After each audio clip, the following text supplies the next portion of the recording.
আমার জীবনের বিশেষ ২টা মানুষের জন্য আজকের এই কেকটা আমি ডেকোরেশন করছি।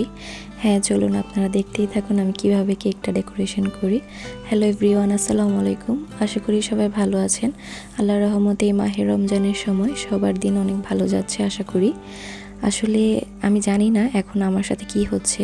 আমি দিন দিন মনে হয় যে আরও বেশি কেকের ফিনিশিং দেওয়াটাই আমার বাজে হয়ে যাচ্ছে আমার কাছে মনে হচ্ছে। তো রোজা রেখে আমি অনেক টায়ার্ড, অনেক কষ্ট হয়েছে আমার কেক এখন রেডি করতে। যদিও আমি তেমন বেশি অর্ডার নিই না বা কিছু, ফ্যামিলি ফাংশনেই অনেক বেশি কেক বানানো হয়।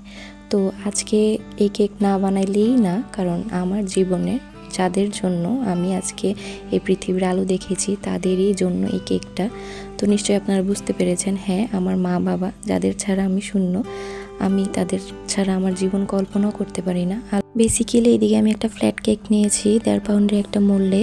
3টা ডিম দিয়ে আমি কেকটা বেক করেছি অরেঞ্জ ফ্লেভারের, কারণ আমার আম্মুর হচ্ছে অরেঞ্জ ফ্লেভার পছন্দ করে।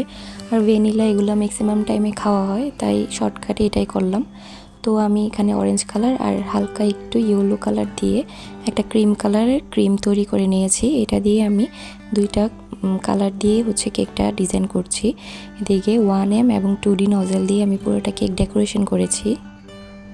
কেকের ফিনিশিং যেমনই হোক না কেন, তবে লাস্টে আউটকামটা ভালো এসেছিল। আর আমার কাছে মনে হয় এইসব ফ্ল্যাট কেকের ডিজাইনগুলো এরকমই বেশি ভালো লাগে।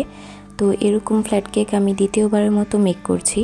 তারপরে উপরে বার্থডে টপার, তারপরে সুগার বোল দিয়ে একটু সাজিয়ে নিচ্ছিলাম। এগুলো দেওয়ার পরে আসলে লুকসটা আরও বেশি চেঞ্জ হয়ে যায়। ওভারঅল আমার কাছে সিম্পলের মধ্যে ভালোই লেগেছে। আপনাদের কাছে কেমন লেগেছে অবশ্যই কমেন্টে জানাবেন। আমরা যারা বেকার আছি, আমাদের ঘরোয়া কোনো অনুষ্ঠানের জন্য কোনো কেক বানাতে গেলে আমরা অনেক বেশি আলসামি করে থাকি, কারণ অর্ডারের কেকগুলো যেমন একটু বেশি মন দিয়ে করা হয়। বাসায় যে না, ফ্যামিলি মেম্বারই তো, কিছু হবে না, নিজেরা মানুষ, বা কিছু মিস্টেক হলেও তারা এটা ভুল ধরবে না বা কোনো কিছুর ভয় নেই, তাই অগলামি করেই ধরতে গেলে বানাই। তবে আমার অনেক স্পেশালি আমার মা বাবা আমার জন্য, তাই চেষ্টা করেছি অল্পর মধ্যে রমজান মাস যতটুকুই হয়েছে সুন্দরী। তো এখানে আমি লাস্টে দিয়ে হচ্ছে মমি প্লাস পাপা এটা লিখে দিয়েছিলাম, মাম্মি প্লাস পাপা। তো আমি আদর করে আমার আম্মুকে এই মাম্মি মাম্মি বলেও ডাকি, আর হচ্ছে বাবাকে পাপা বলি। সবাই ভালো থাকবেন, আল্লাহ হাফেজ।